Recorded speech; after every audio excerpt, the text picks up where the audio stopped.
Well, hello everybody. This is Jay. I'm coming to you from my very first video, and I'm also coming to you live from my Zen room. I hope you like the background I have chosen. I apologize for the lasers. This is part of the ambiance that is in the room. It looks a little weird with this star and blue lit backdrop. This is also some of the ambiance from the black lights I have in here. The room is a continuous work in progress, as I will be adding a rainforest uh, scenery to it. Those who have seen my videos that I posted on Facebook know what this room already looks like. So with no further ado, I would like to address the issue of why I'm making this video today. Um, I created this YouTube channel because there are friends and family that I just want to be able to keep in touch with and that can actually uh, keep in touch with my day-to-day actions if I post that much. But I also feel like I have something to share with the world and well, it's people. So today I really want to talk about the old me versus the new me. Uh, so let's just hop right into it. The old me was really a little bit of a punk. I grew up in group homes, hospitals, institutions. This was because my mother did not know how to be a mother. There was even 2 occasions where she actually physically tried to kill me. So, from henceforth, when you hear me referring to my mother, she will henceforth be referred to as the bitch or the parental unit. But that is the only family member I will be referring to in that manner, because actually I love the rest of my family. But, yeah, I grew up in group homes and hospitals and institutions, and for the most part, I actually had to defend myself. And we'll cover some of these group homes a little bit later, because some of this really needs to be brought to light. But that, again, that'll be covered later. But as I said, I was a punk. I was a troublemaker. I really didn't believe in anything. That was pretty much until I reached my teenage years, and I moved in with David and Gwen Murray, who now reside in Oklahoma, but at one time resided in Loomis, California. Um, and they turned me around, and I owe them more than they will ever know, and more than I can ever repay. So, David and Gwen, if you ever do see this, from the bottom of my heart, know that I love you. I thank you.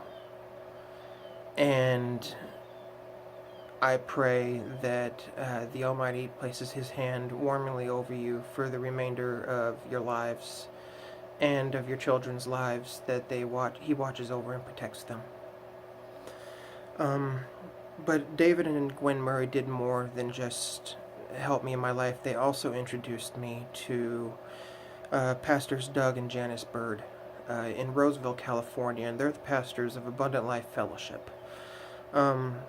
Pastors Doug and Janice, I still remember the first day I met you, that first Sunday that David and Gwen brought me in, and I walked up to you after that service, and I asked you about your cross. I asked you, I said, did you buy that cross in any other store?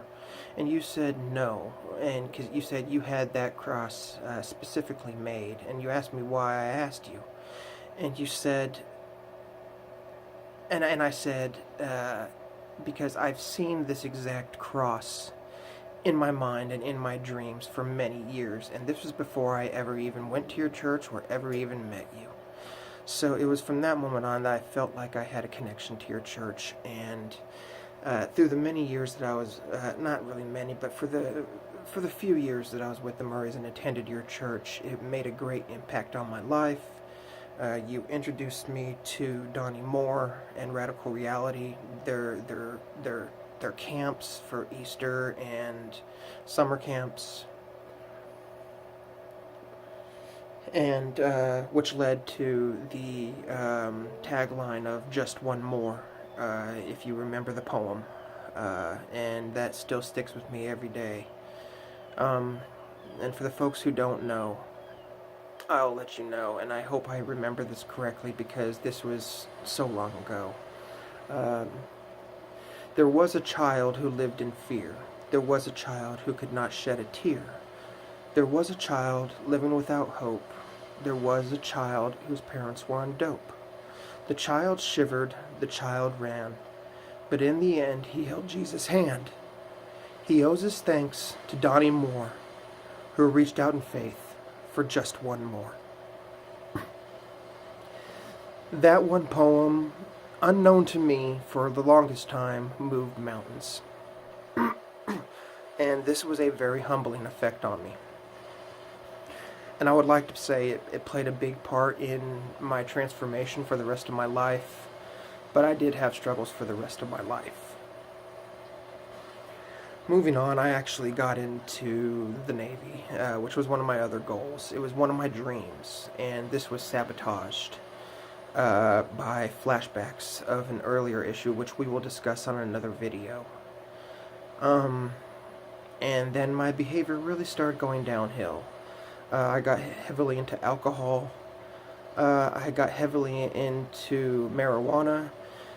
And while I am on the subject of marijuana, I would like it to be known that I never have, nor will I ever consider marijuana or THC a drug. And that I do believe it is very vital to the healing of many diseases. And I am speaking from experience. In my adult years, I've made friends and I have made enemies. And then I have also been stabbed in the back by people who have pretended to be my friend and even my best friend for over a decade. Robert Cooperrider in St. Joseph, Missouri stole $141,000 from me. And the way he did that is I did not have a bank account. I received a rather large settlement from when I was sexually abused from St. Vincent's School for Boys. It was the only settlement I would ever receive, as I will never ever receive another one again. And since I did not have a bank account, it was when the settlement came through, it was wired into his account. And since he was my best friend, I had no reason to doubt him. I helped him out as he has helped me out for over a decade when I have needed it most. So what did I allow him to do? I took him at his word and allowed him to borrow the money to start up his business and get himself a car, because he did the same thing for me. But what did he do? He lied to me. He stabbed me in the back, and he swore up and down that he would pay me back one way or another, and I am quoting. And then once he realized that everything was going to go downhill because he did not know how to run a business, he decided up there and in front of me that he was never going to pay me back. So it was at that point that he stole $141,000 from me. So, Robert Cooperrider, if you are ever seeing this, or if anyone in St. Joseph, Missouri ever sees Robert Cooperrider in St. Joseph, Missouri, do not do any business with him, his wife, or his associates. As he is not trustworthy, he will steal from you. He has a history of theft. There are other serious issues that he has, but we will not touch on those out of reasons for legal involvement, if it is said. Moving on from that, though, it should be noted that due to his stealing of $141,000 from me, it put me into a serious depression. It put me into a serious state of anxiety. It increased my state of PTSD from other situations. And that's what basically triggered a whole bunch of other physical situations in my body. I don't want to say that it caused, but it triggered and it sent them into effect.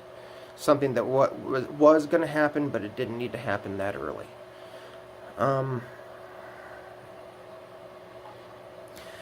So right now, with the new me, what I'm doing is I am focusing on a more meditative state of life. No stress. Channeling my anger in a totally different way. For that, I would actually like to thank my loving fiance, Teresa Baldwin. And I would like to thank someone who I consider even more than a sister, Irina Hoffman, who goes by many other names. But Irina, you know exactly who you are. I love you. I miss you. There will come a time where we will be together again, and we can catch up on good times and old times.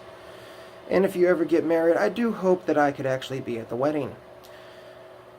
But the reason for this change is because, as you can see right here, I have to wear a heart monitor now for the next 2 weeks because there are some issues with cardiology situations.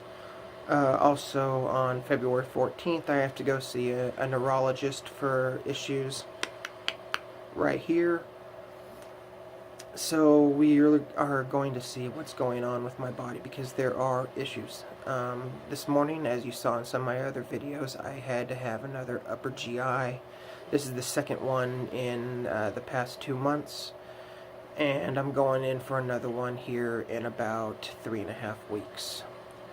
So that's pretty much where I stand right now, guys.